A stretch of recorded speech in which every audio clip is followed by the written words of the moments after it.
Happy GAQA Tuesday! I am so excited to be bringing you another episode of GAQA Tuesday where I answer all of your Ghost Adventures related questions all up on the Facebook page. Now, I have a fantastic list of questions, but I know we need to clear the air. You're thinking, first of all, you take away the hoodie and you flip our world upside down because we're used to seeing you in a hoodie, and yesterday you were in a t-shirt, and today you're in a t-shirt, and now you're even in a freaking different location. I know. Okay, I'm aware. My life is a little upside down right now too, so roll with it. But I am in the comfort of my own bedroom because the man is off from work. He's doing man stuff in the garage. I was not going to get this video done today if I waited on that, so I just decided to say the hell with it and move it back into where I originally shot all my videos in the first place, like on the floor in the corner, before I got my cool little tripod hold my phone stick thingy. So we are going to do GAQA Tuesday from the comfort of my own bed. So get comfortable and grab some popcorn because we have a lot to cover and we're going to get started right now or it's just not going to get done. Okay? Okay. Center and go. Our first three questions are from our wonderful member Kathy Drake, and I chose to answer all three of them because they were all three really good and I didn't want to leave them out. So that's just what I did. Her first question of three is, out of this season, which episode was your favorite and why? I absolutely, hands down, loved the Queen Mary episode for a variety of reasons. That is such like an epic haunt. You have seen stories on the Queen Mary and their haunting for like ever. And for them to just be able to do Ghost Adventures on the Queen Mary, it was such an exciting thing for not only the crew, but for all of their fans. They were pumped up about it, so we got pumped up about it. And then when they actually did the show and got all of that amazing evidence, like in the pool with Jackie, with like the SLS camera and the EVPs and all this crap, it was just phenomenally, hands down, fantastically, wonderfully amazing. And then not to mention, okay, that creepy woman's laugh that you heard like on the camera audio, it didn't even need to be enhanced. Like that was nasty creepy. I was terrified. That cackle could just go the hell away because that scared the crap out of me. And then they got the like apparition of the guy in the doorway and Zach was like, I know I've seen somebody. It was on camera, plain as day. Like everybody who has eyes can see that freaking thing standing there. Terrified me to death, but it was hands down one of the best episodes because of the fact the guys were so excited about it. We were so excited about it. It was just fantastic. Her next question is, what in your opinion was the worst episode the GAC has ever done? I think probably evidence-wise, the most disappointing was obviously 2 weeks ago, Demons in Seattle and those Cuckoo for Cocoa Puffs 15 Minutes of Fame posers that wanted to be, you know, oh my god, I'm dying. No, you're not. You're crazy. There's a difference. But as far as the GAC goes, like the Ghost Adventures goes all across the board, I can't really pick one because I've never had that moment where I'm going to go, that's it. I'm never watching this freaking show again. That was just stupid and fake and ridiculous. No, I've never had that moment. I have always went, oh my god, when's the next one? Why do I have to wait a week? Please, please, can I have something different? So I really can't pick like a specific episode because I don't really have one. Her final question is, if you could go on an investigation with Zach and Aaron, and where and why? Okay, first of all, if they wanted to like investigate the drain down the street around the corner, I'd be down, right? Because it's Zach and Aaron.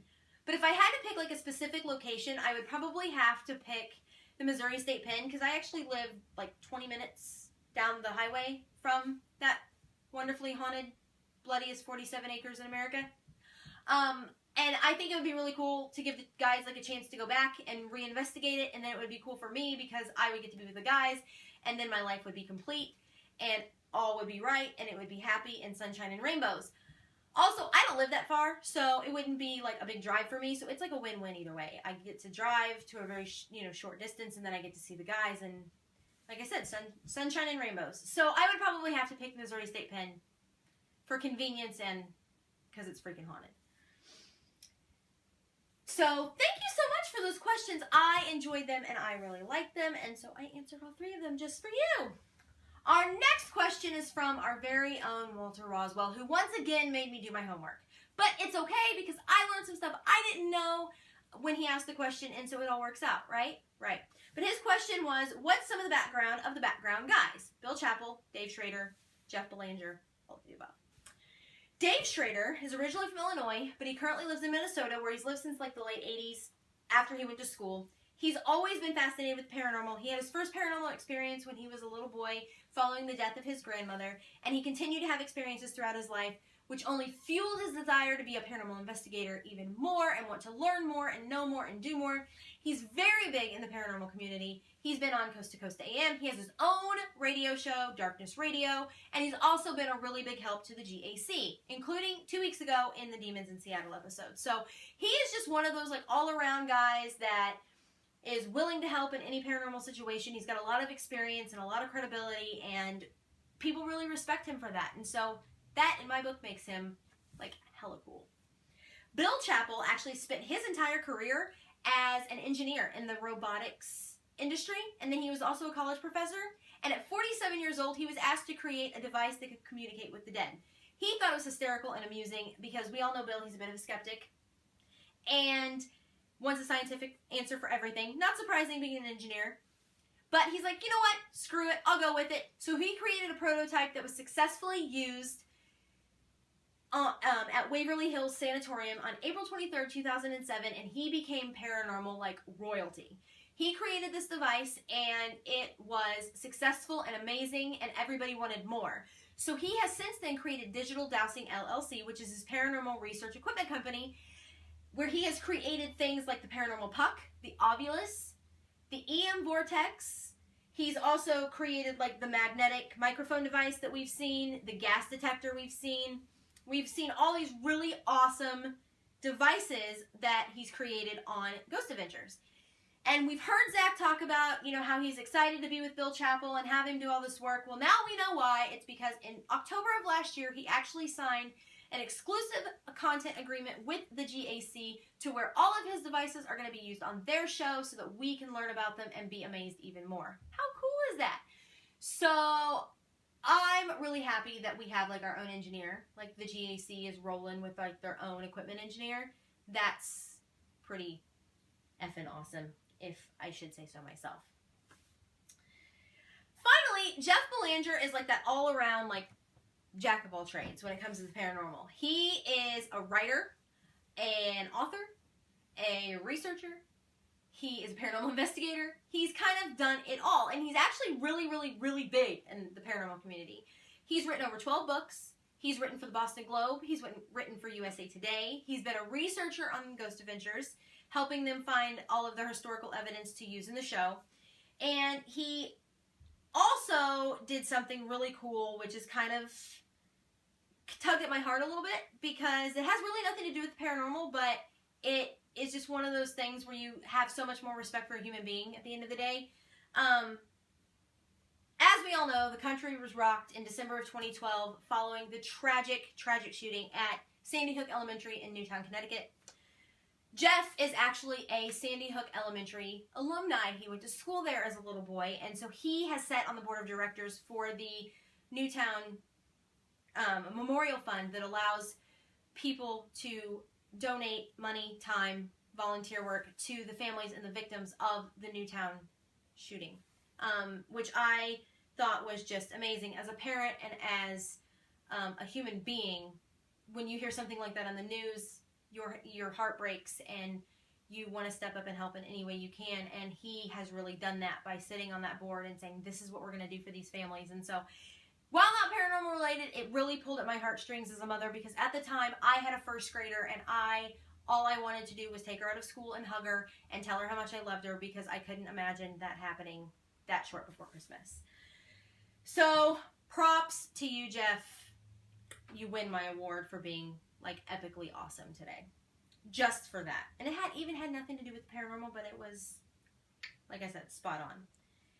So thanks for the homework, yo. It was fun. And I really did enjoy it because I learned a lot. Our next question is from Terry Woodruff.